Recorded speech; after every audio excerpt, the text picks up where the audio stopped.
Assalamualaikum warahmatullahi wabarakatuh. Perkenalkan, nama saya Niska. Baik, di sini saya akan memaparkan materi yaitu teori konsumsi dalam perspektif Islam.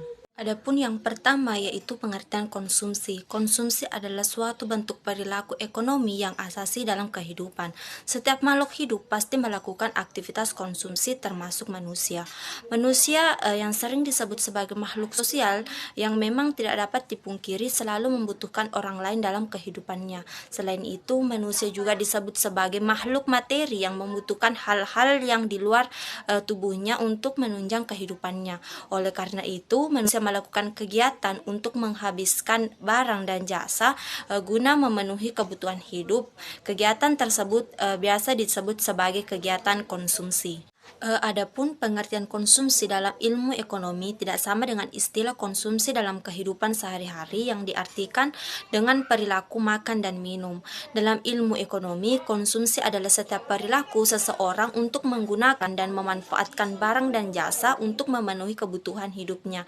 Jadi, perilaku konsumsi tidak hanya menyangkut perilaku makan dan minum saja, tetapi juga perilaku ekonomi lainnya seperti membeli dan memakai baju, membeli dan memakai kendaraan, membeli dan memakai sepatu dan sebagainya.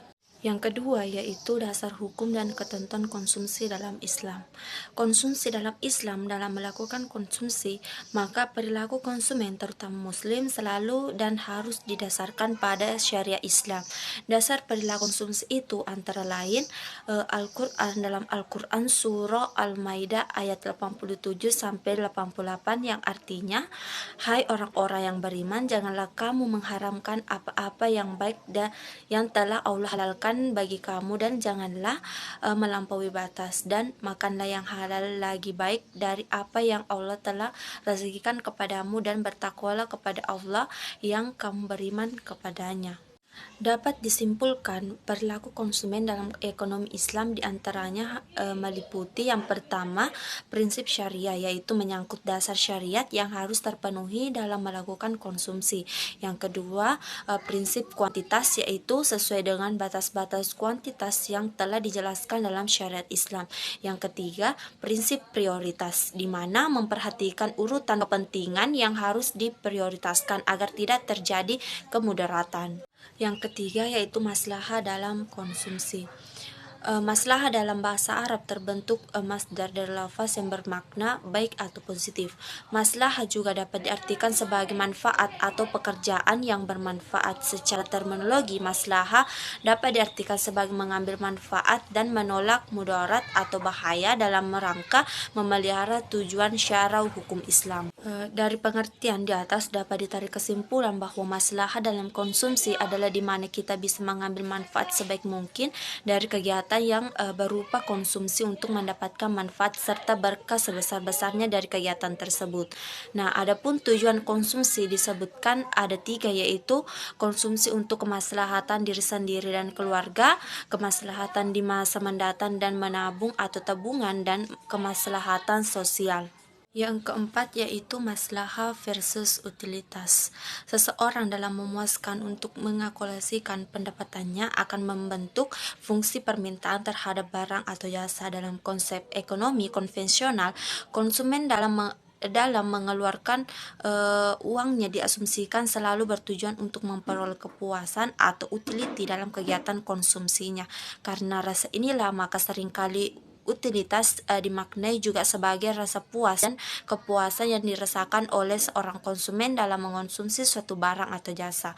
Jadi kepuasan utilitas dianggap sama meskipun sebenarnya kepuasan adalah akibat yang ditimbulkan oleh utilitas.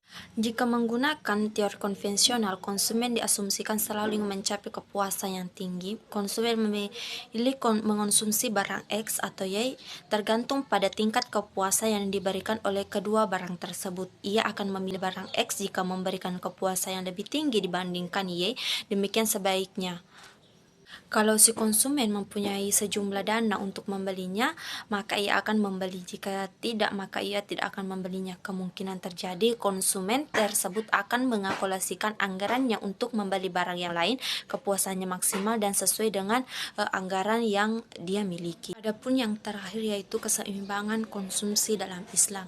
Keseimbangan konsumsi dalam ekonomi Islam didasarkan pada prinsip keadilan distribusi. Jika Tuan A mengalokasikan pendapatannya setahun hanya untuk kebutuhan materi, dia tidak berlaku adil karena ada pos yang belum dibelanjakannya, yaitu konsumsi sosial. Jika demikian, sesungguhnya dia hanya bertindak untuk jalannya akhirat nanti. Seorang konsumen muslim akan mengalokasikan pendapatannya untuk memenuhi kebutuhan duniawi dan akhiratnya. Setelah dia mendapatkan dalam jumlah tertentu, dia zakati bertanya terlebih dahulu. Di sini kita mulai melihat muara keunikannya pada konsumen muslim. Setelah kewajibannya zakat, dia tunaikan sebesar 2,5% dari uang yang dihasilkan secara halal. Kemudian dia penuhi pos-pos konsumsi mulai dari barang, jasa hingga sedekah.